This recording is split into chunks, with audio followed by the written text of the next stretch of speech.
everyone, and welcome back to another chapter of From Ashes to a New Beginning, written by me, Stacey Holt. Artwork was by Pastelkittygoreart. As for my voice actors, Diz will be voicing Adrien, Cat Noir, and Mr. Bug. Etsuko will be voicing Tikki. TitaniumKitten will be voicing Plagg and Luka. Zora will be voicing Alix, Bunnix, and Chloe. And I will be voicing Marinette, Ladybug, and the Narrator. If you haven't already, please like, subscribe, and comment. Also, hit that notification button to let you know when another video is coming out. And also don't forget to check out my voice actors because they're amazing. Anyways, now, back to the chapter. Cat, no! Don't use the Miraculous to bring her back. You know she wouldn't want that. Luka said, gripping Cat Noir's arm. Cat Noir turned to Luka with a glare and ripped it from his grip, walking away. Just go home, Luka. You'll get everything you want soon. Cat frowned. What do you mean? Luka said, confused. I said leave me alone! Cat yelled, turning and jumping away. Luka watched as Cat Noir left. Luka stood there more confused and in a daze than anything. Something was wrong. He knew Marinette died and he was upset, but why would he get everything he wanted soon? Was Cat Noir, Adrien, mad at him? But why? He didn't understand.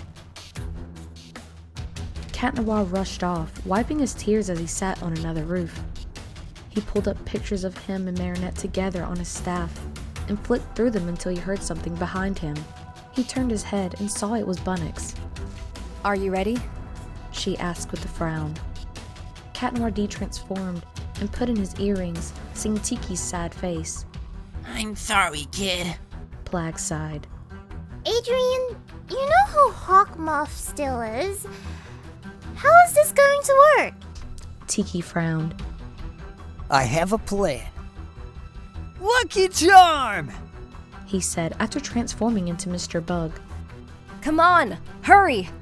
Bunnix said, hopping back into her burrow.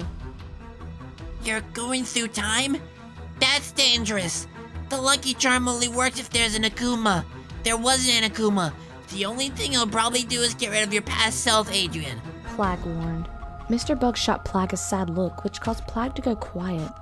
Plagg knew Adrien had a plan. He didn't know if it would even work, but he wanted to at least try. Mr. Bug hopped back into the burrow and saw Marinette laying on a bed in the middle, surrounded by a ton of different portals. Don't worry, she is safe in here. Bunnix reassured him. He nodded with a slight frown, trying to push her out of his mind. Bunnix led him over to a portal and he looked inside. He saw her swipe her hand, causing time to go backwards. Mr. Bug heard the earring beep and he knew that time was running out before he lost his lucky charm. Please let this work. He sighed. If it doesn't work, you will have to come to terms with it. Bunnix sighed and stopped the portal, showing a past Cat Noir hopping his way over building tops on a cold winter night. Are you ready? She asked. Yeah. He replied and hopped through the portal. Mr. Bug quickly ran over to his past self, and he used his yo-yo to stop him in his own tracks. Huh? Who are... What? Is this an illusion? The past Cat Noir said, getting into a fighting stance. Wait! No, see! I'm not an illusion, kid! Plagg said, flying toward Cat Noir. No! I'm you from the future. Bunnix helped me. Marinette... died. We couldn't save her. I need to make this right. Mr. Bug said, looking at his past self. Plagg floated back to Mr. Bug's side. Marinette died? No. That can't be. I wouldn't let that happen. Ladybug and I will save her. Cat said. Marinette is Ladybug. She gave up being the guardian. I'm the guardian.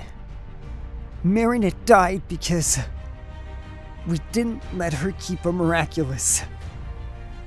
We should have let her keep one. Our father, Hawkmoth, killed her. Mr. Bug said, feeling the rage and anger in his voice, but tried his best to hide it. Father is Hawkmoth? Cat said, his eyes wide. Yes. Mr. Bug sighed. Mr. Bug saw that Cat Noir was conflicted. Then he saw Cat Noir look up at him. Why are you telling me this? What are you going to do? Did you warn me so I don't make the same mistake? Cat asked. I have a lucky charm. I'm going to see if I throw this, if I can take your place. Bunnix told me how Ladybug did the same in the past, when I got akumatized. I'm going to at least try it. Mr. Bug explained, seeing Cat Noir's face go from curiosity to sadness. So, what's going to happen to me? Cat asked. I'm not sure. I made a promise, though. Mr. Bug said. A promise? Cat asked. I made a promise to Appearance. I promised before they left for the United States that I would keep her safe no matter what. I lied. She died, and the only way to bring her back is to reverse everything. Mr. Bug said, turning away from Cat Noir. Cat Noir was going to argue with him, to try and tell him that there had to be another way. But the sound of Mr. Bug's earrings took both of their attention away from one another. Cat Noir sighed and put his hand on Mr. Bug's shoulder to get his attention. If we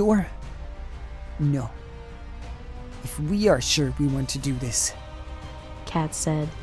Mr. Bug took a deep breath and stared at himself as Cat Noir. I don't want to do this. That's the problem. I have to do this, Mr. Bug said. Cat nodded and took a few steps back, giving Mr. Bug space to throw his Miraculous, hearing his earring beat for the last time. Miraculous Mr. Bug! He yelled, throwing his lucky charm into the air. Thousands of ladybugs swarmed into their world as well as into where Mr. Bug came from. A few seconds later, Mr. Bug de-transformed back into Adrien. Adrien's earrings were gone. The only thing this did was bring you back in time. It didn't fix what had happened. You just need to make sure the future doesn't happen. Bunnix explained. Plagg looked up at Adrien, seeing a few tears fall down his cheeks, though he quickly wiped them away. Adrien nodded to Bunnix, letting her know that he understood. Adrien heard a familiar sound behind him, and he turned toward it, seeing Bunnix smile at him. It worked. She smiled. He tried to give her his best smile, but he fell to his knees in tears. She jumped out of her burrow and rushed over to him and pulled him into a hug. She understood why he was upset. He couldn't let the worries of Marinette dying in his basement show until after everything was done. He had to keep that contained. Bunnix held him in her arms as he cried, almost like a child would do with their mother. She didn't mind it though. She knew he needed it. After a few minutes, Adrien let go and wiped his tears. She could have sworn his face was flushed. It could have been from crying, or from embarrassment of being seen crying that hard. Do you feel better? Bunnix asked. Adrien nodded slightly with a sniffle, but didn't respond. Are you going to see her? Bunnix also asked. Yes. I need to explain what happened in the parallel universe. At least, who Hawkmoth is. The fact I know who she is. She doesn't need to know who I am. Knowing who I am is dangerous. He stopped and turned to Bunnix. I'll be here to help. Bunnix smiled before hopping into her burrow. Adrien took a deep breath in and transformed. He took off toward Marinette's home. He saw her sitting on her bed drawing in her sketch pad, and then made her way up to her balcony. She leaned onto the railing overlooking the city. He remembered this night like the back of his hand. This was the night they shared their first kiss and started their secret relationship as Marinette and Cat Noir, otherwise known as Marishat, what Marinette likes to call it. It always made him smile. Little nicknames she would give him and love names, all of the memories they shared. He finally understood why being in a relationship wouldn't work until Hawkmoth was caught. Things would be different this time. He knew who his lady was, and he also knew who Hawkmoth was. Hawkmoth had no idea of either this time. They had the upper hand. He dropped onto her balcony ever so quietly and walked towards her and leaned into her ear. Oh, how sweetly she smelled, like rose petals and cherry shampoo, just like how he remembered. Marinette turned around and was about to scream, but her eyes grew wide with surprise when she saw Cat Noir. Cat Noir? Are you okay? You're crying, Marinette said. Oh, I am? Silly me. He said, wiping his tears, trying to play it off. Is everything all right? She asked, walking closer. Everything is fine now, Princess. I just had such a terrible nightmare. He stopped and looked at her for a second. Even though the ending was a nightmare, he loved every second of being with her. All of the car rides to get coffee, the kisses and sleeping beside one another, the slap he could still feel across his cheeks she gave him for kissing her, the awkward stares and meeting they used to do when they were kids, the patrols they would go on. I had a terrible, sweet dream. He corrected himself, tears still in his eyes.